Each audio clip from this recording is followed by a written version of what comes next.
Hi Reddit. I'm Mason. I'm 26. And last weekend, during what was supposed to be the best day of my life, my stepdad tried to publicly humiliate me in front of everyone I love. All because he thinks I'm not worthy of being part of his world. But the way my wife's family handled it, he wasn't ready. And honestly, neither was I. Let me break it down for you.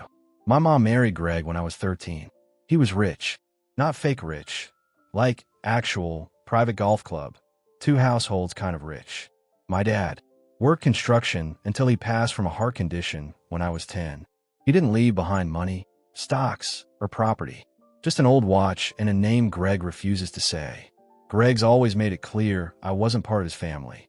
His actual words to me once were, "You'll never be more than a charity project your mom dragged into my life." I didn't respond. I was 15 and just trying to survive high school. Over the years, I kept my distance. Lived on scholarships, worked 2 jobs, built myself up, got into coding, did freelance, paid my way through school while Greg was out gifting Rolexes to his nephews for finishing networking boot camps. When I got engaged to Ella, my wife, everything was chill at first.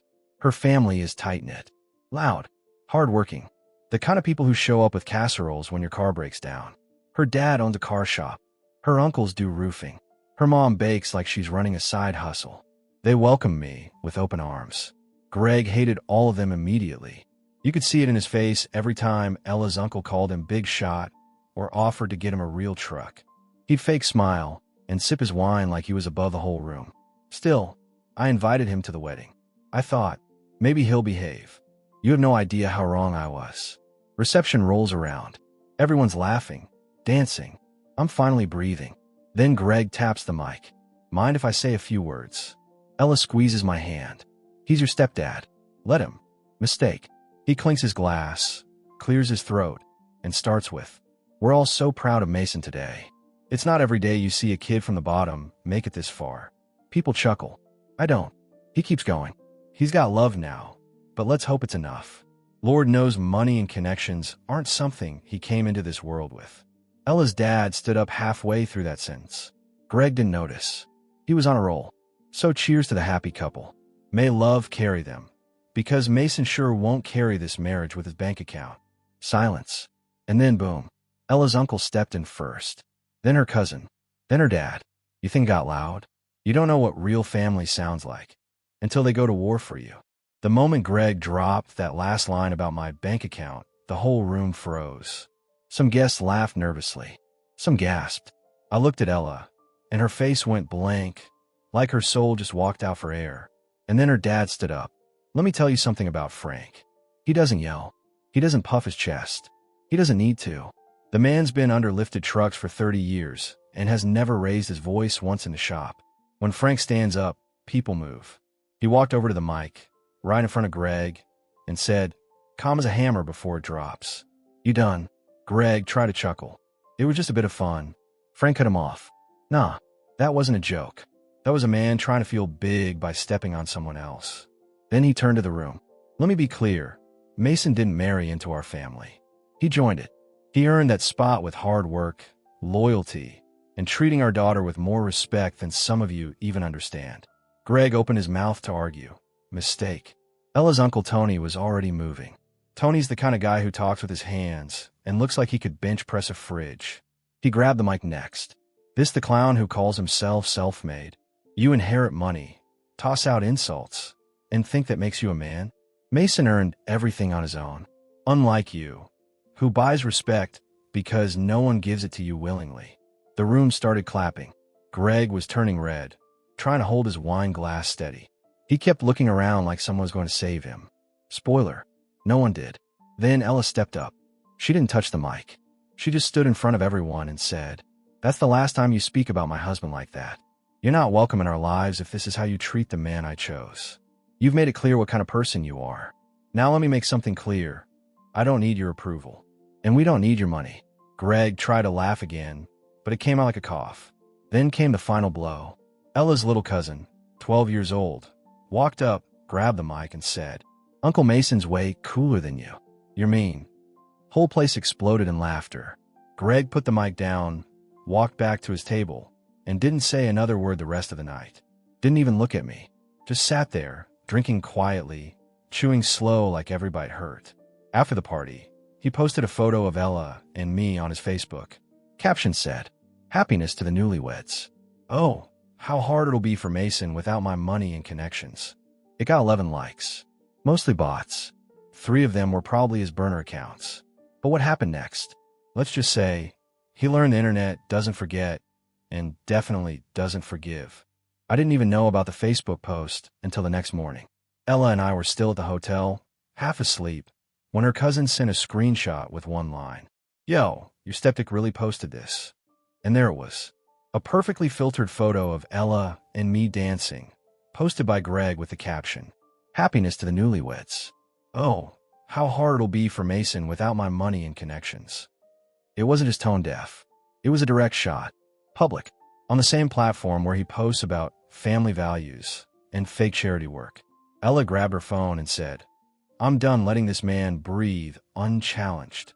She reposted it to her story with, "Imagine posting this the day after humiliating yourself at our wedding.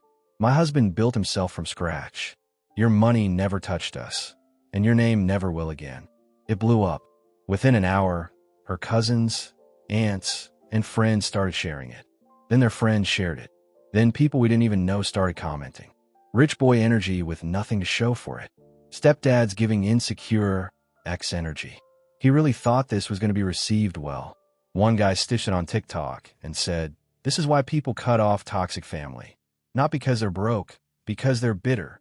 By the end of the day, Greg's post was deleted. But the damage was done. His name was trending locally. Screenshots flying around. Someone even dug up an old article where he fired half his staff and called it strategic realignment. Ella's uncle Tony posted on Facebook, "To the man who said Mason will struggle without his money, tell me how my niece's husband makes 6 figures in tech while you're still trying to go viral on LinkedIn." That post got more likes than Greg's net worth has commas. Then came the real fallout. Greg's business partners saw the drama.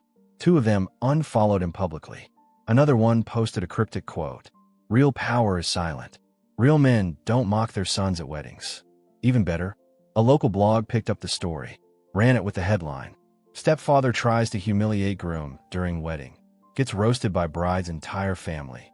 Greg was cooked, and I hadn't even said a word online. But it didn't stop there. One of his clients canceled the deal. Another ghosted him entirely. Word was spreading fast that he wasn't just an arrogant jerk. He was petty, small, and unprofessional. And just when I thought it was over, Ella got a DM from Greg's ex-wife. "I saw what he did to you both. If you ever want to hear the full story about how he treated my kids too, I'm here." That's when I realized this wasn't just about me. Greg had been pulling this crap for years. And now, the skeletons were falling out of his closet, and people were lining up to watch that you'd think after being roasted by half the internet and watching his post blow up in his face, Greg would just crawl back into his mansion and stay quiet. You don't know Greg. Instead of apologizing, he doubled down. 2 days after the wedding, he uploaded a video to his personal Business Mentor page, where he usually posts cringe clips about grind mindset and cutting weak links.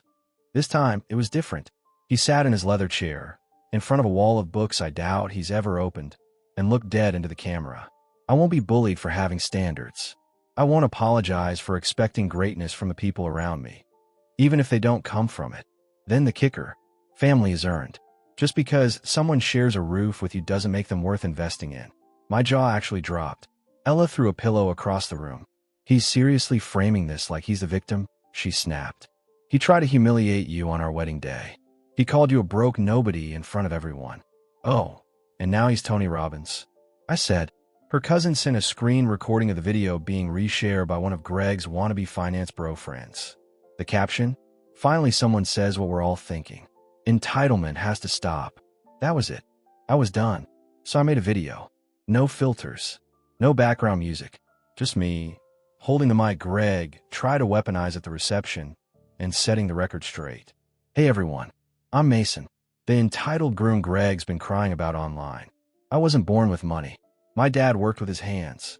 I paid for college by flipping burgers and freelancing code. Greg's right about one thing. Family is earned. And when he mocked me in front of my wife and our guests, he lost every shred of respect he never really earned. I never asked for his money. I never needed his connections. What I did need was basic human decency, and he couldn't deliver. I ended it with, "You wanted to be remembered for your speech, Greg?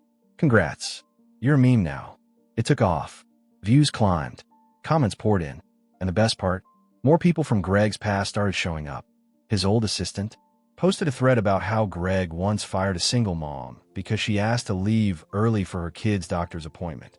One of his own sons commented on my video. Glad someone finally put him on blast. He's been a tyrant my whole life. The dominoes were falling fast. And Greg? He finally stopped posting. But he wasn't done. He tried one more move. A dinner apology invite to me and Ella. Handwritten letter. Fancy paper. Signed with his initials like he's royalty. Ella held it up like it was radioactive. "You're not actually going, right?" I looked at her. "Hell no. But I'm going to do something better." Because Greg needed to learn the one rule he always ignored. When you set fire to people, they don't forget. The letter was written on thick, overpriced stationery. Embossed initials. Elegant cursive. Mason and Ella. I'd like to extend an invitation for dinner. Let's talk privately, clear the air, and move forward. No cameras. No drama. Just family. Ella stared at it like it was a trap. "It's damage control," she said. "He wants to look like the bigger man. Public trashing didn't work, so now he's switching tactics." She wasn't wrong. It screamed PR move. Classic Greg.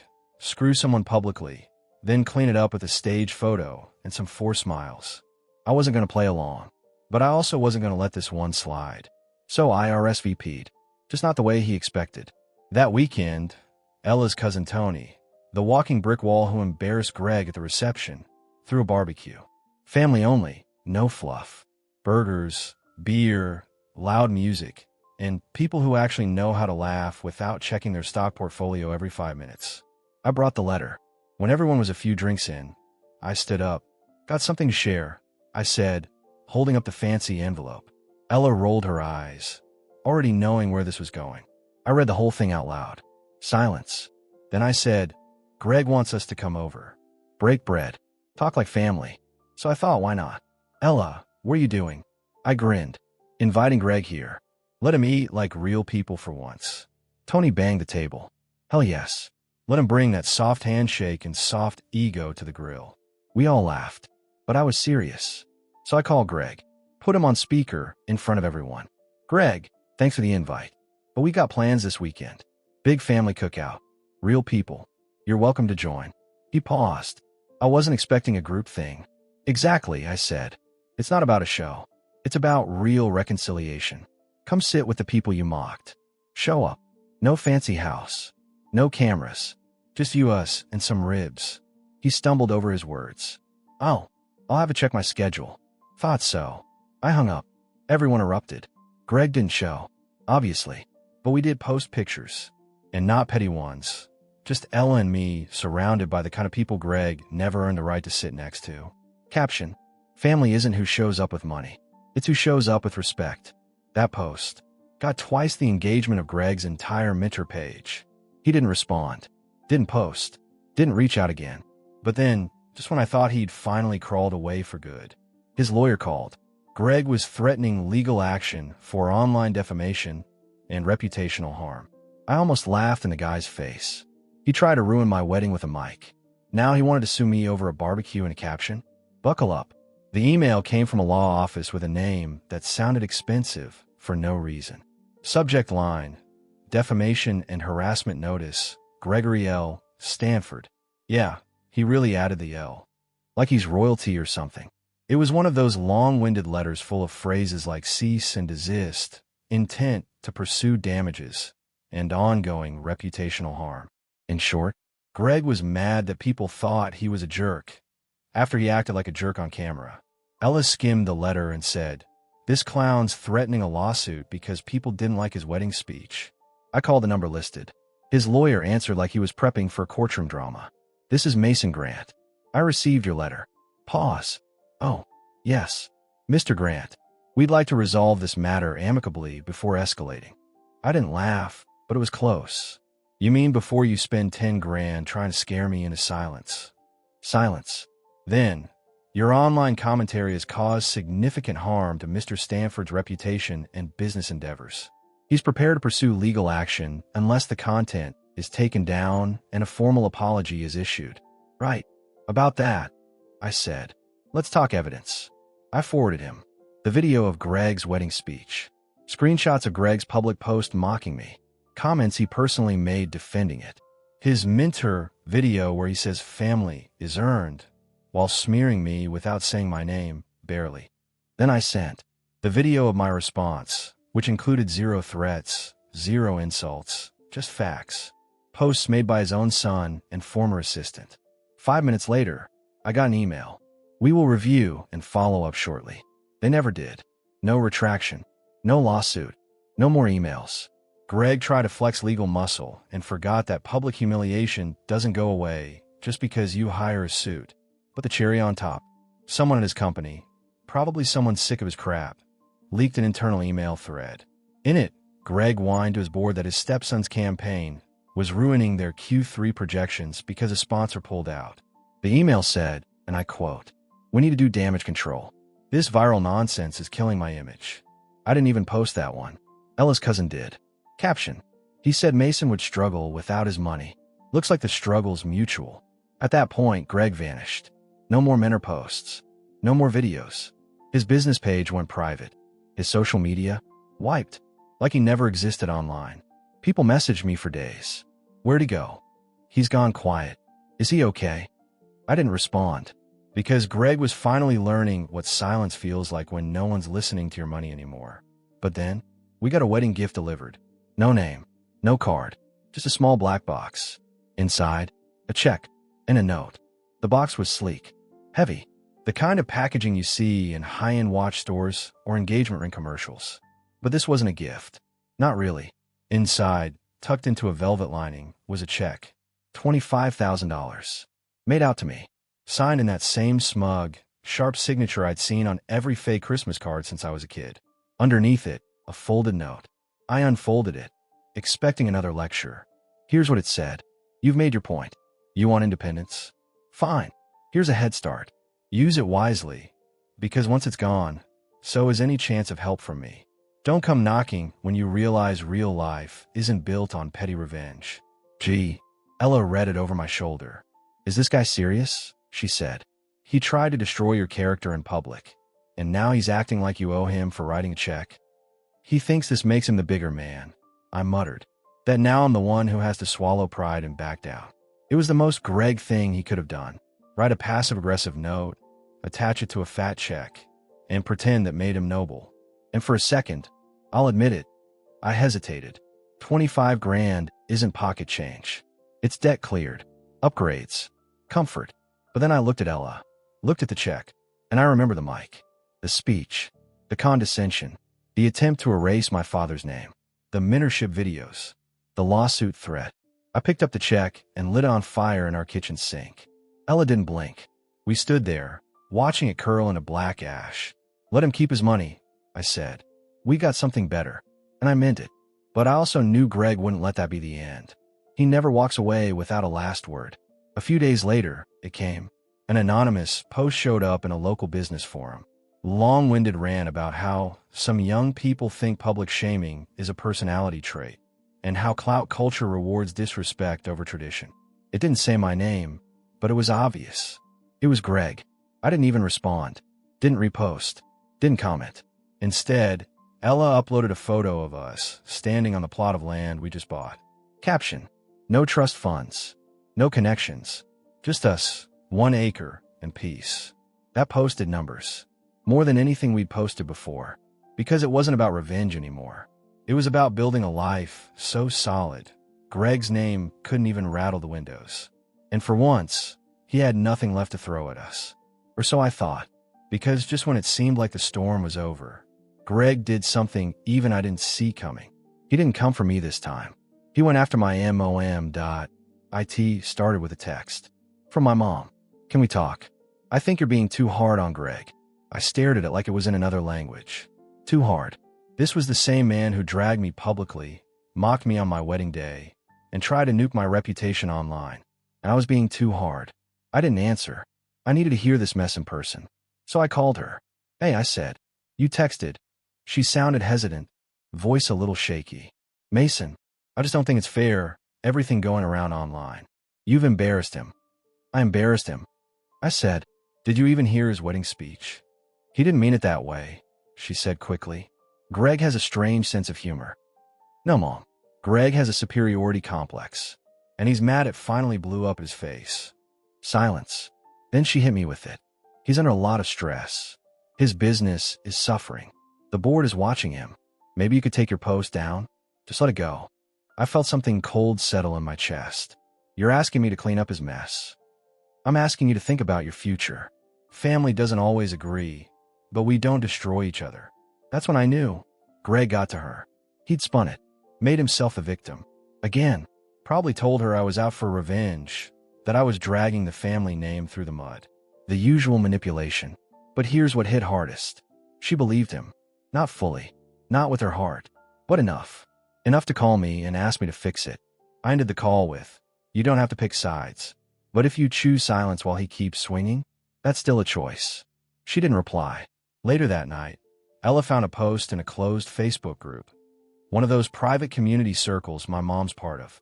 Someone had anonymously asked for advice on dealing with a son who overreacted to his stepfather's jokes and aired family issues in public for attention. It was written like a sob story, carefully worded, but I recognized the phrasing, the timeline, the passive tone. It was my mom. She didn't use my name, but it didn't matter. She was trying to feel validated, trying to find strangers to pat her back while ignoring the actual damage her husband caused. I didn't comment, didn't screenshot it, didn't respond. I went quiet, because that hurt more than Greg ever could. She was supposed to be neutral. Instead, she handed him a second mic. And still, I wasn't done, because what Greg didn't count on was this. I had one more card to play, not against him, but for my father. And this time, it wasn't going to be a post. It was going to be a room full of people. I wasn't planning to speak at the memorial. It was just supposed to be a quiet gathering. Family, close friends, some people from my dad's old construction crew. 10 years since his passing. My mom originally said she wanted to honor him properly. That changed once Greg got involved. Suddenly, she wasn't sure it was a good idea to make it a big deal. Said it would reopen old wounds. Said, not everyone needs to relive that time. She didn't say Greg's name, but it was written all over her voice. I didn't care. I went ahead with it anyway. Rented out a local rec hall. Put together a slideshow. Ella helped me collect photos, videos, messages from people my dad had helped over the years. Old coworkers sent voice memos talking about how he fixed their roofs without charging, how he stayed late to teach new guys on the job. Real stuff, not influencer fluff. Word got around. More people showed up than I expected. At least 50. Friends, neighbors, a couple of my old teachers. Even a retired foreman who hadn't seen me since I was 10. And then, 15 minutes in, guess who walked through the doors? Greg, with my mom, dressed like he was attending a board meeting. Charcoal suit, designer shoes, smug expression like he was doing everyone a favor by existing. Ella squeezed my arm. Don't let him take this from you. So I stood up, walked to the mic, took a breath, and I gave the speech Greg never expected. My dad never wore a suit, never drove a fancy car, but when he walked into a room, people respected him, not because he had money, but because he showed up. He showed up for his crew, for his family, for me. I looked directly at Greg when I said that last part. He didn't need connections. He didn't need power. He just did what was right. Every time, even when it cost him. People were tearing up. Even some of the toughest guys in the room were nodding along. A lot of people had to throw the word family around. But real family isn't about blood, or wealth, or titles. It's about how you treat people when nobody's watching. And that's the legacy I carry. The room erupted in applause. Greg? He sat frozen. Didn't blink. Didn't move. Even my mom wouldn't look at him. Afterward, people came up and hugged me. Shared stories. Ella's dad pulled me aside and said, that speech? That was your father speaking through you. But the best part? As Greg turned to leave, one of my dad's old coworkers tapped his shoulder. You're the guy who called Mason a bum, right? Greg turned, clearly annoyed. The man looked him dead in the eyes. My crew used to have a saying. You can tell what kind of man someone is by the kind of son he raises. Then he nodded at me. Looks like you came up short. Greg walked out without saying a word. And that was the first time he'd been truly outclassed. But the final move? That came a week later. And it didn't come from me. A week after the memorial, I got a call from a number I didn't recognize. It was Michael Darden, a business consultant. Said he worked with corporate boards when companies were dealing with PR issues and internal leadership conflicts. Translation: Greg's board hired a fixer. Michael was polite, clean-cut, straight to the point. Mr. Grant, I wanted to reach out because your name came up in our audit of Mr. Stanford's recent public controversies. I didn't say anything, just waited. We've reviewed the incident at your wedding, Mr. Stanford's social media activity, the fallout from his mentorship brand, and your public response. Still silent. Then, the board is moving to separate Mr. Stanford from his position as public face and CEO. We're preparing the official transition and would appreciate your cooperation in avoiding any further public commentary in exchange for a signed statement from Mr. Stanford himself, acknowledging misconduct. I blinked. So this is hush money? No, this is resolution and consequences. We believe in cleaning messes with accountability, not cover-ups. He emailed me the document 10 minutes later. Greg's signature was at the bottom. It wasn't groveling. It wasn't emotional. It was just cold and corporate. I, Gregory L. Stanford, acknowledge that my behavior in both public and private settings has reflected poorly on my professional and personal relationships. I take full responsibility for comments made during a private family event and recognize the harm caused. I will be stepping down from my position effective immediately. That was it. No fake apology. No denial. Just done. Ella leaned over my shoulder as I read it. So they finally cut him loose. Looks like it. You gonna say anything about it? I looked at her, thought about it, and said no, because I didn't need a mic anymore. That weekend, we broke ground on our house. The land we bought. My dad's old buddy from a union gave us a huge discount when he found out who I was. Said my dad once bailed him out during a crew shortfall. No questions asked. That's the legacy I care about. Not checks, not status, not getting the last word. But here's the real kicker. A month later, my mom called. Voice quiet, hesitant.